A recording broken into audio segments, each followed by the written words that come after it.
시청자 여러분 안녕하십니까? 뉴스데스크 제주입니다.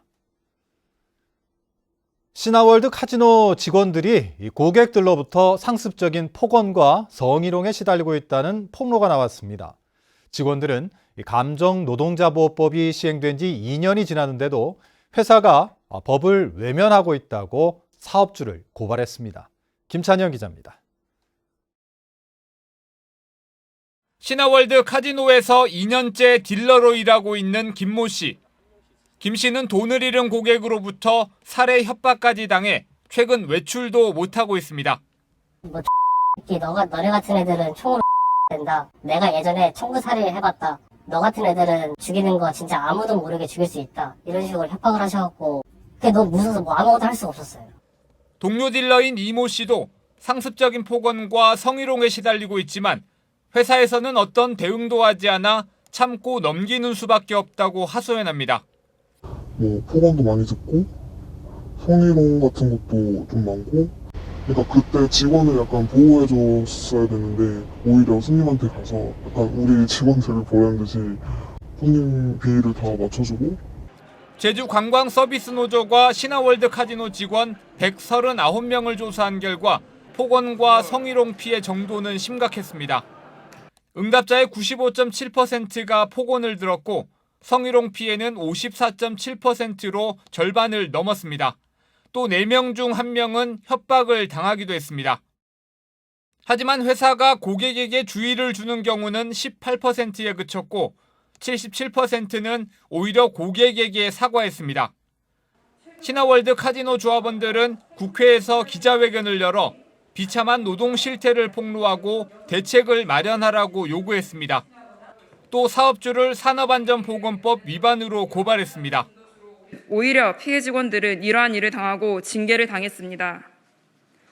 정말 비참하고 말도 안 되는 상황들이 대한민국 제주도 신화월드 카지노에서 일어난 것입니다.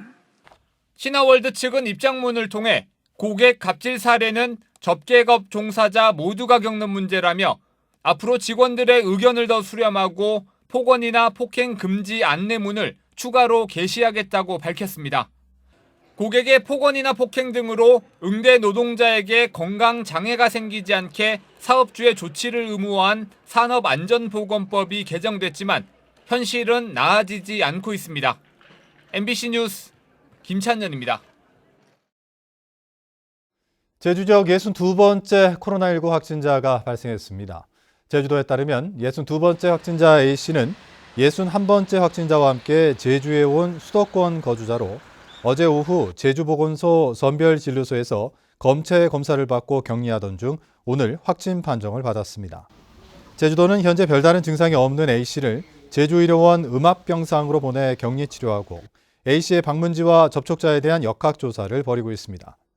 또 방역당국은 오늘 오후 경기도에서 코로나19 확진 판정을 받은 B씨가 확진 전 제주를 방문한 사실을 경기 지역 보건소로부터 통보받고 동선 파악 등 역학조사에 나섰습니다. 더불어민주당 오형훈 의원이 대표 발의한 제주 4.3 특별법 전부 개정안에 대한 공청회가 국회에서 열렸는데요.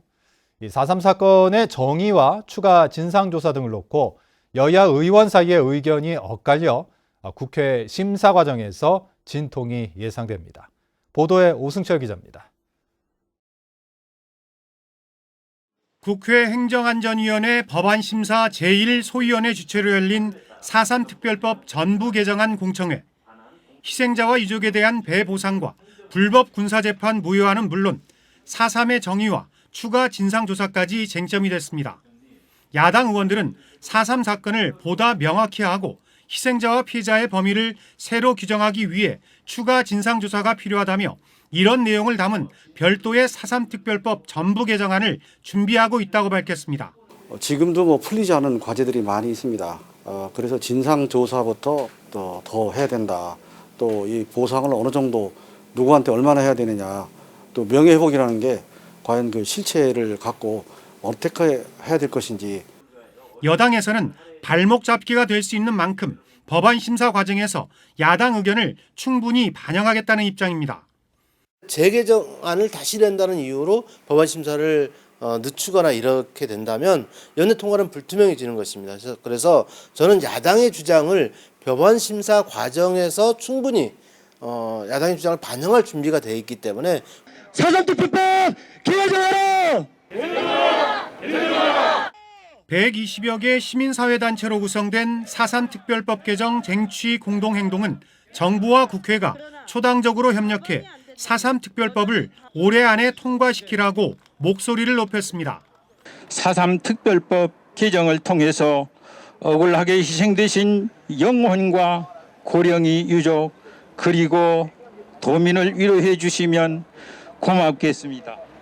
유족회와 공동행동은 특별법이 개정될 때까지 무기한 1인 릴레이 시위에 들어갔습니다. 4.3 특별법 개정안은 이르면 다음 주 국회 행정안전위원회 법안 심사 소위에 상정될 예정인 가운데 핵심 쟁점 사안에 대한 여야의 의견차가 여전해 진통이 예상되고 있습니다. MBC 뉴스 오승철입니다. 제주시 한경면 당산봉 급경사지와 사라봉 정비공사의 부적절한 감정가 의혹에 대한 제주 MBC 보도와 관련해 제주도 감사위원회가 감정가가 타당하지 않다고 밝혔습니다. 제주도 감사위원회는 국토교통부에 해당 사업자에 대한 감정평가가 타당한지 조사를 의뢰한 결과 비교 표준지 선정 등 평가가 잘못돼 감정가가 부적절하게 책정됐다는 통보를 받았다고 밝혔습니다. 감사위원회는 제주시의 편입토지에 대한 감정평가를 다시 해 과다 지급된 토지보상 금액이 발생할 때는 손해배상을 청구하는 방안을 마련하도록 요구했습니다. 제주도의 송악산 개발 사업 환경영향평가서 검토 의견 작성 과정이 부적정했다는 감사 결과가 나왔습니다. 제주도 감사위원회는 제주도가 전문기관의 검토 의견을 받은 뒤 담당자가 임의로 판단해 일부 내용을 누락하거나 수정 보완한 데다 사업자에게 검토 의견을 보내 수정하도록 했다며 도지사에게 업무의 투명성을 높이고 담당 직원을 훈계하라고 주의를 요구했습니다. 제주환경운동연합은 성명을 발표하고 사업자가 개입해 전문기관의 의견이 누락된 사실이 확인되는데도 솜방망이 처벌이 내려졌다며 제주도는 도민사회에 사과하고 수사를 의뢰하라고 요구했습니다. 제주공항과 서귀포시를 연결하는 주요 도로인 평화로에서 자동차가 갓길 화단에 부딪히는 교통사고가 잇따르고 있습니다. 화단이 사고 위험을 높인다는 지적이 나오면서 제주도가 근본적인 대책을 마련하기로 했습니다. 조인호 기자입니다. 렌터카가 불에 탄 채 도로 위에 뒤집어져 있습니다. 갓길 화단을 들이받는 바람에 렌터카에 타고 있던 2명이 다치고 차량이 전소된 것입니다. 사고가 났던 현장에 와봤는데요. 차량이 갓길 화단을 들이받으면서 콘크리트로 된 경계석이 이처럼 산산조각이 나버렸습니다. 화단 위에도 차량이 불에 타면서 검게 그을린 흔적이 그대로 남아 있습니다. 평화로에서는 지난달에도 일가족 5명이 탄 승용차가 갓길 화단을 들이받고 뒤집혀 생후 4개월 된 여자아이가 숨졌습니다. 지난 2월에도 승용차가 화단을 들이받아 60대 운전자가 숨지는 등 해마다 비슷한 사고가 되풀이되고 있습니다. 신호등이 없어 차량들이 빨리 달리고 렌터카도 많이 다니는 곳인데도 화단을 도로에 바싹 붙여 설치하다 보니 충돌 위험이 높기 때문입니다. 잠깐 이제 방심을 하면 저런 사고가 나겠더라고요. 그래서 저도 이제 운전을 조심하게 하는데 그래도 저런 것들이 갓길에 너무 많기 때문에 사고가 많이 날 것 같아요. 갓길 충돌 사고가 잇따르자 제주도도 근본적인 대책을 마련하기로 했습니다. 관계기관과 협의를 해서 사고 원인도 분석을 하고 앞으로 사고를 줄일 수 있는 방법에 대해서 전문가와 협의를 해서 대책을 앞으로 강구해 나가도록 하겠습니다. 평화로에는 지난 2002년 월드컵 당시 왕복 4차선으로 확장하면서 도로를 아름답게 꾸민다며 화단이 설치됐습니다.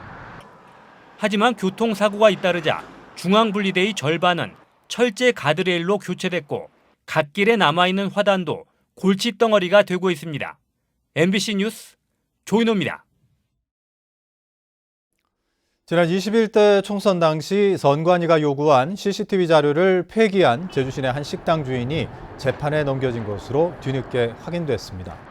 제주지방검찰청은 모 국회의원 후보 측이 지인들에게 음식을 제공한 사건과 관련해 식당 주인 등 4명이 CCTV 하드디스크를 폐기했다며 공직선거법 위반 혐의로 기소했습니다. 이들은 재판에서 선관위 요구 자료에 CCTV가 포함됐는지 몰랐다고 주장했는데 법원은 선관위 직원들을 증인으로 부르기로 했습니다. 제주연구원이 서울에서 제주와 무관한 주제로 토론회를 열어 원희룡 지사의 대권 행보 지원에 나선 것 아니냐는 비판이 일고 있습니다. 제주연구원은 지난 10일 여의도 하우스에서 국민의힘 소속 국회의원 등과 함께 AI 혁명과 미래교육이라는 주제로 토론회를 열었습니다. 여기에는 원희룡 지사가 참석해 축사를 통해 학력 격차 등 코로나 사태에 발생한 구조적 문제에 대비하지 못한 정부 책임 등에 대해 지적했습니다. 이를 두고 도의회 내부 등 일부에서는 제주연구원이 원 지사의 대선 준비를 위한 싱크탱크 역할에 나선 것이냐며 중립 의무를 지켜야 한다는 비판이 나오고 있습니다.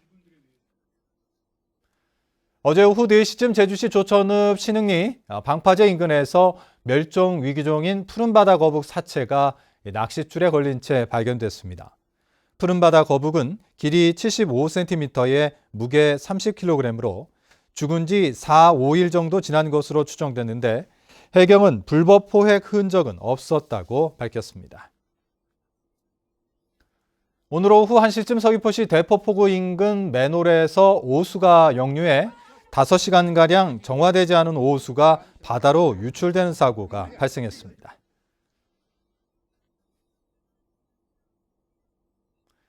이상으로 뉴스데스크 제주를 마칩니다. 시청해주신 여러분 고맙습니다.